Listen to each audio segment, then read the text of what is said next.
Hi, my name is Alina Ivashchenko, and I'm honored to share a piece of my story as a recipient of the Mestenhauser Student Award. This award celebrates internationalization and community, two things that have deeply shaped my journey in ways I could have never imagined just a few years ago. I was born and raised in Borispol, a small town just 30 minutes away from Kiev, the capital of Ukraine. Like many students my age, I had a clear plan for my future. I had worked hard and was preparing to study at one of the top universities in the country. The final months of high school were supposed to be filled with graduation traditions and time with classmates, not chaos and war.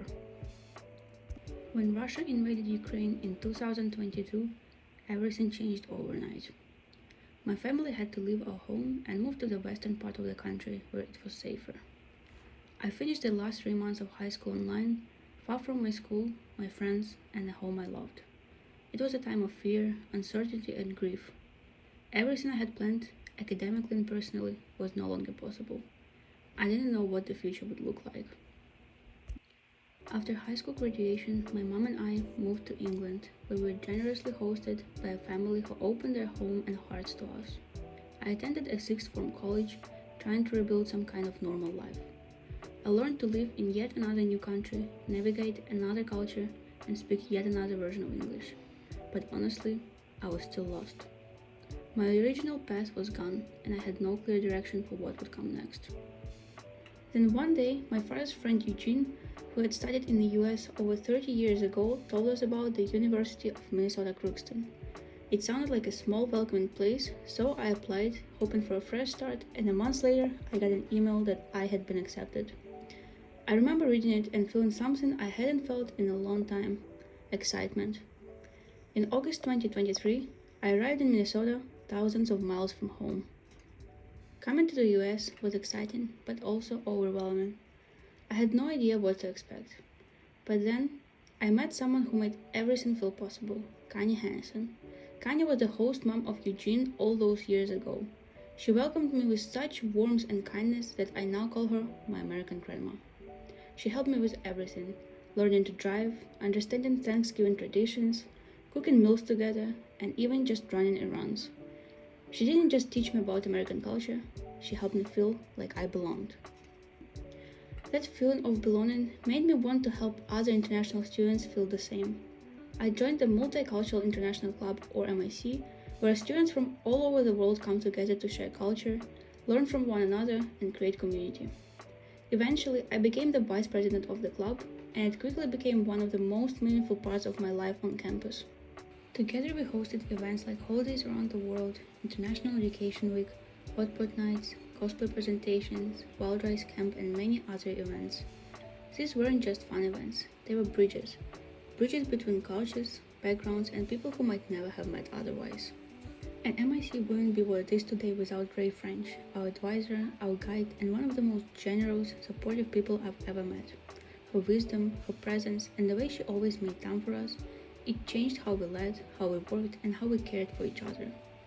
And Chris Earhart, our Director of Diversity, Equity and Inclusion, his support, encouragement, and advocacy made sure our ideas had power, visibility, and impact. I'm incredibly grateful for both of them. Their belief in our club and in us as student leaders meant more than I can say. One of the most powerful and impactful experiences this year was our service project in Monoman. It all came together with the support of Kanye's son Darby, the director of the Center of Human Environment. Our group was able to prepare and serve a full-course international dinner for the residents who are in the process of recovering from addiction. This wasn't just any dinner, it was a celebration of culture, community, and connection. We made traditional dishes from Ukraine, Nepal, and Bangladesh, and it was truly an honor to share these flavors and traditions with the residents. But the experience went beyond the food. Our Bangladeshi students performed a live Bengali song. Watching the residents' faces light up as they connected with the performance was something I'll never forget. That night was emotional on so many levels. We didn't just feed people, we built relationships. We listened to their stories, shared ours, and laughed together. It was a reminder that culture isn't just about language or food, it's about heart, empathy, and human connection. It was incredibly meaningful to see the positive impact we had, not only on the residents, but also on ourselves. In fact, This project was so impactful that we were featured on the front page of the local newspaper, which was a beautiful testament to how a simple act of service can resonate in a community. This experience has stayed with me because it wasn't just about giving back. It was about learning from each other and building bridges in a way that transcends barriers. This project truly brought our group closer, and it showed how small acts of kindness can ripple out and create a lasting change. Later in the year, we hosted the Multicultural International Dinner, a night that brought everything full circle. I had the joy of being the MC alongside Norden, the MIC president. The room was filled with students, faculty, and community members, all coming together to celebrate cultures through food, music, and performance. It was joyful, moving, and such a beautiful way to show what we have built, not just as a club, but as a family. As I look ahead, I know this is just the beginning. I'm currently studying software engineering, and I hope to keep combining my love of tech with my passion for cross-cultural understanding. Whether through my role in MIC, as a community advisor, or simply as an international student on this campus, I want to continue creating spaces where people feel included, understood, and empowered.